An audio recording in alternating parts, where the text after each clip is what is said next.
Je suis extrêmement satisfait. Je suis très content, je suis ravi. Je remercie du fond du cœur M. Elhadji Ibrahima Diallo Onatol parce que grâce à lui, on a évité une très grande crise qui était en train de porter atteinte au bon fonctionnement de la coordination nationale de Fulbe Alpulaar. Il n'a pas laissé l'orgueil et la fierté de l'homme dominer dans cette histoire parce que la plupart du temps, le plus souvent, ce sont ces deux sentiments-là qui empêchent l'homme d'être rationnel. Il est allé au-delà de l'orgueil, au-delà de la fierté humaine pour faire ce que la majorité des filles et fils du Fouta attendaient de lui, ce qui est de revenir au sein de la grande famille de la coordination nationale de Fulbe et Alpulaar Dugune. Donc nous remercions nos sages du Fouta, nos érudits du Fouta. Je remercie aussi le président de la coordination nationale de Fulbe et Alpulaar, Elhadji Alseyni Barry Dalaba, parce que à la prise du pouvoir, enfin, quand il a été désigné comme le nouveau président de la coordination nationale, la crise a commencé. Mais il a su surmonter les difficultés et il a su ramener tout le monde autour de la table pour que finalement le Fouta soit une seule et même famille. Donc c'est quelque chose à saluer. Je suis vraiment content qu'on ait arrivé à ce résultat. Je pense qu'il va venir avec quelque chose de très positif. Après tout, c'est un cadre. Il a servi l'État. Si vous entendez Onatol, c'est l'Office national, je crois, du tourisme, l'hôtellerie. On l'a collé l'étiquette là parce qu'il a servi là-bas. Donc avant de venir, la coordination, il était là-bas. Donc c'est un enseignant chercheur. Donc il est plein de qualités.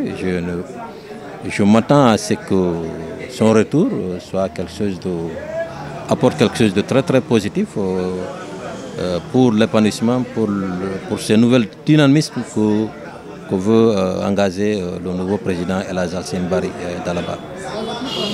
Effectivement, la coordination nationale de Fulbe et Alpulaar, c'est une coordination à caractère apolitique, à but non lucratif. Mais si les choses se passaient comme elles devaient se passer, on peut effectivement arriver à contribuer au développement économique et social du Fouta.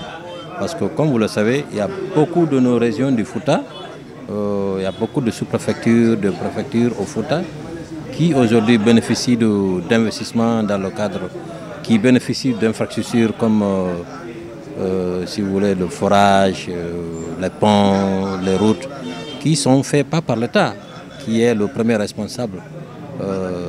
Qui devait être le premier responsable, qui devait être l'entité qui devait faire ça pour les populations. Mais il y a beaucoup de ces ponts, de ces forages de nos jours, de ces mosquées, de ces écoles, qui sont faits par des entités comme, par des associations, par des filles et fils natifs de ces localités. Donc je ne vois pas pourquoi la coordination n'aurait pas pu faire la même chose.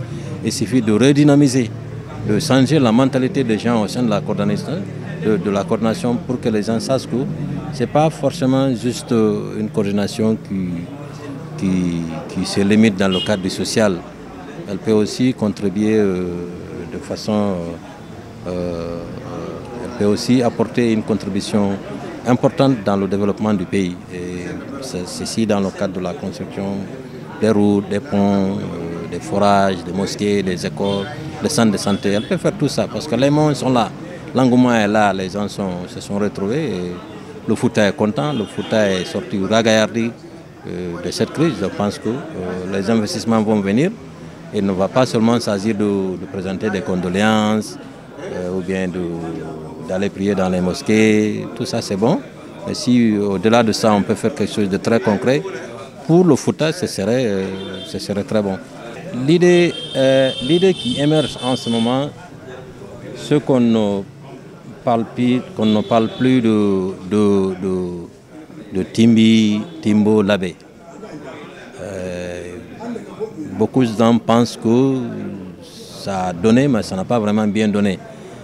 La grande majorité des gens préfèrent que l'on dise tout simplement maintenant Fouta, que l'on voit tout simplement le Fouta. Est-ce que vous comprenez?